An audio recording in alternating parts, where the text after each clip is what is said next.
Ciao a tutti, homebrewers e appassionati! Finalmente ho ripreso a brassare in casa, sono già alla quarta cotta in questa stagione e oggi vi racconto la prima birra che è già pronta da bere. Uno stile che, difficile a credersi, in 8 anni non avevo ancora mai brassato prima. Si tratta della birra scura forse più famosa nell'immaginario collettivo dato dalla celebre Guinness, ovvero l'Irish Stout.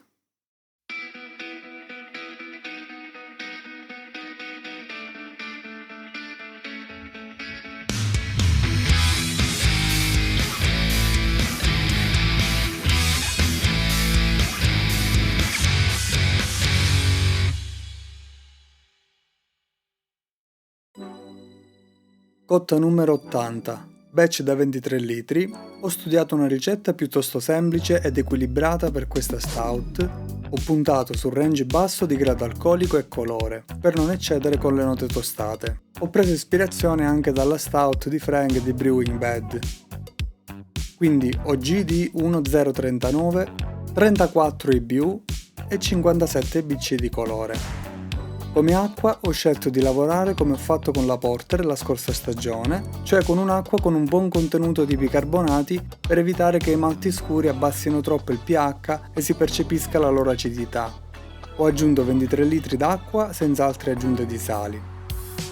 Come grist parto da 69% di Mary's Otter come malto base, insieme al 20% di orzo in fiocchi, che è un ingrediente tipico e serve per ammorbidire un po' il mouthfeel.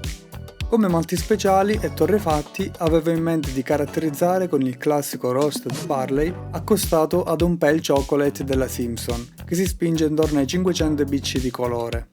Purtroppo non trovando nessun chocolate chiaro disponibile al momento dell'ordine, ho dovuto ripiegare in qualcos'altro che può sembrare anche insolito per lo stile.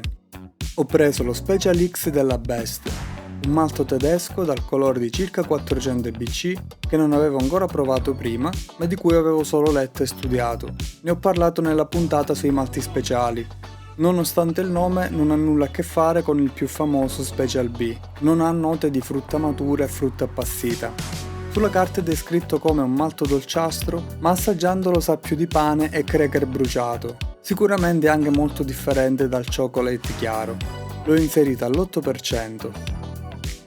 Infine, il classico e immancabile orzo non maltato torrefatto, cioè il roasted barley, che si può ritrovare nelle stout irlandesi anche fino al 10-12%. Qui l'ho aggiunto al 4% per centrare il mio obiettivo di colore e aroma tostato contenuto.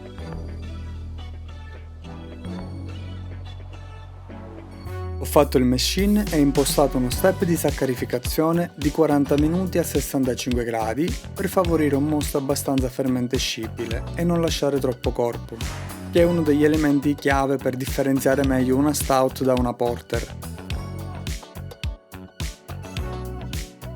Con una leggera correzione ho portato il pH al valore di 5.6.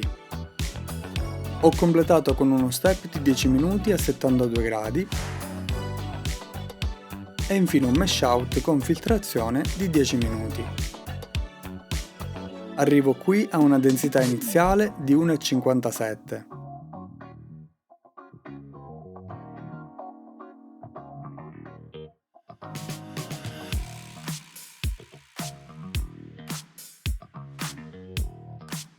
Ho fatto un risciacquo per caduta con i 14,1 litri d'acqua rimanenti, portato a 78 gradi e con pH intorno a 5.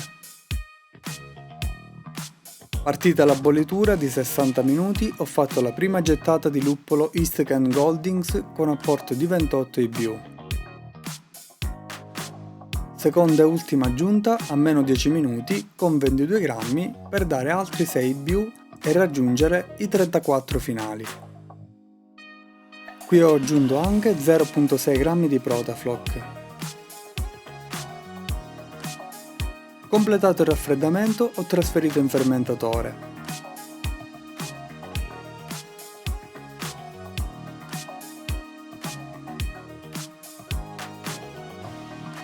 Densità iniziale misurata di 1,042, 3 punti più alta del previsto. Come lievito, la prima scelta era il ceppo liquido Irish Ale della White Labs, ma non trovandolo disponibile ho preso il London Ale VLP013, che era anche uno di quelli che avrei voluto provare la scorsa stagione. Ho riattivato il lievito con uno starter di 1.5 litri, areato per 2 giorni e mezzo a temperatura ambiente e poi in frigo a decantare. Prima di inoculare il lievito ho messo il mosto in frigo per farlo scendere dai 23 gradi che ho raggiunto ad almeno 18 gradi. Essendo il lievito liquido attivo e pronto, l'inoculo a 23 non gioverebbe al profilo fermentativo che voglio ottenere, cioè un profilo molto pulito e neutro. Una volta prossimo a 18 gradi ho aggiunto il lievito e ossigenato manualmente con la paletta per 2 minuti.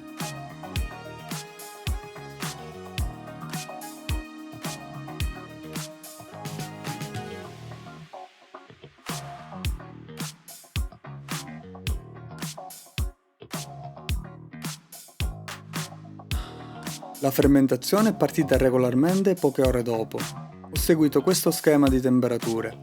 Avvio a 18 gradi e mantengo sotto i 19 per i primi 3 giorni per la fase più delicata, poi inizia a salire di mezzo grado al giorno fino a 22 gradi. Al nono giorno registro un FG di 1,017, quindi decido di smuovere il fermentatore per rimettere in circolo il lievito. In genere i ceppi britannici sono di facile floccolazione e possono lasciare zuccheri non fermentati troppo presto. Una settimana dopo registro 1,015, quindi inizio una lenta discesa per un cold crash a 6 gradi di 5 giorni. Al 22esimo giorno ho registrato un FG definitiva di 1,013 e mi sono preparato per trasferire la birra. Avendo portato quasi 24 litri in fermentatore, ho preparato un fusto keg da 19 litri ed un ox bar da 4. Ho adoperato il sistema di trasferimento con spinta di CO2 che avevo già collaudato. Ho mandato nel fermentatore una pressione tra 0,5 e 1 psi e ho collegato il rubinetto e il fermentatore alla linea birra del fusto. Ho iniziato con l'ox bar, ma ho visto che dopo poco non andava più avanti. Ho messo il fermentatore in una posizione più rialzata per favorire anche la gravità e con un po' di pazienza, regolando la valvola di spunting appena sotto la pressione di esercizio, sono riuscito a trovare il modo di far andare tutto avanti da solo. Il trasferimento è stato comunque molto lento. Con queste pressioni in gioco penso sia normale. Non è possibile mettere in pressione questi fermentatori, già con un PSI si deforma tanto il coperchio e rischia anche di saltare. Ho proseguito con il keg che ho posizionato su una bilancia per seguirne il riempimento. In realtà ho esagerato e mi sono ritrovato con la birra che è uscita fuori dalla via gas. Avrei dovuto fermarmi a 18 litri massimo. A questo punto ho mandato 10 PSI in entrambi i fusti per la carbonazione forzata e li ho messi nel mio Keezer. L'obiettivo è di una carbonazione di circa 2,2 volumi di CO2 per litro, che conto di raggiungere con 10 PSI alla temperatura di 6 gradi circa. Per completare la carbonazione con questo sistema ci vogliono 4-5 giorni. Facendo una prova dopo 2 giorni infatti la birra non appare ancora ben carbonata. Ho provato anche a mandare un valore doppio di 20 psi e sono riuscito anche a favorire un po' di schiuma, ma per carbonarla in modo omogeneo e completo ci vorrà ancora qualche giorno.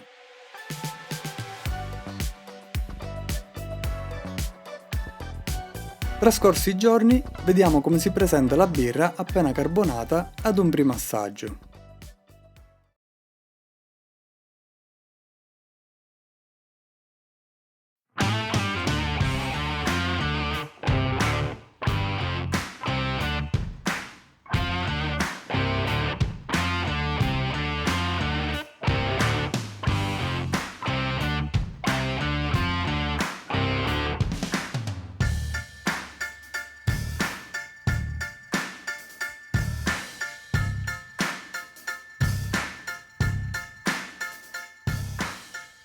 All'aspetto si presenta di colore nero ma con riflessi marroni, buona limpidezza e pulizia visiva. Bel cappello di schiuma color cappuccino, compatta e fine. Una trama che si riesce a ottenere anche grazie al servizio alla spina. Ottima anche la persistenza. L'aroma è delicato con note di toffee, leggera nocciola e caffè d'orzo. Al gusto si presenta mediamente dolce con leggero panificato come base e poi subito con i sentori torrefatti che vanno dal caffè d'orzo al caffè.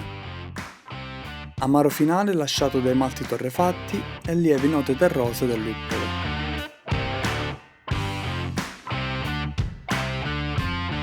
Al mouthfeel la trovo molto scorrevole, abbastanza morbida in bocca, il corpo è esile ma non troppo scarno.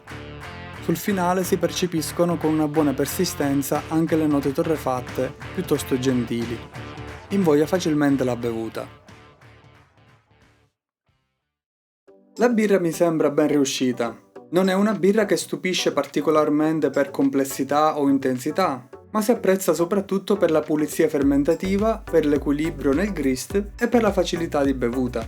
Un Irish Stout che si posiziona nel range basso per quanto riguarda la densità, il grado alcolico, il colore e gli aromi torrefatti. Adesso la sfida successiva sarà cercare di imbottigliarne una parte tramite un sistema in contropressione.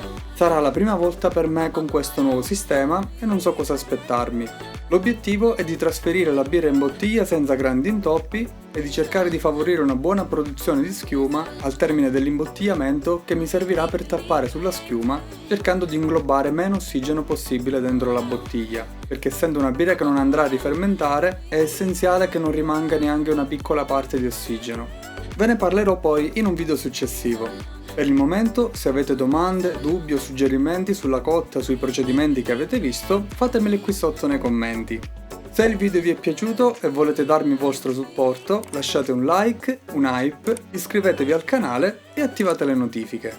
Vi ringrazio e ci vediamo al prossimo video.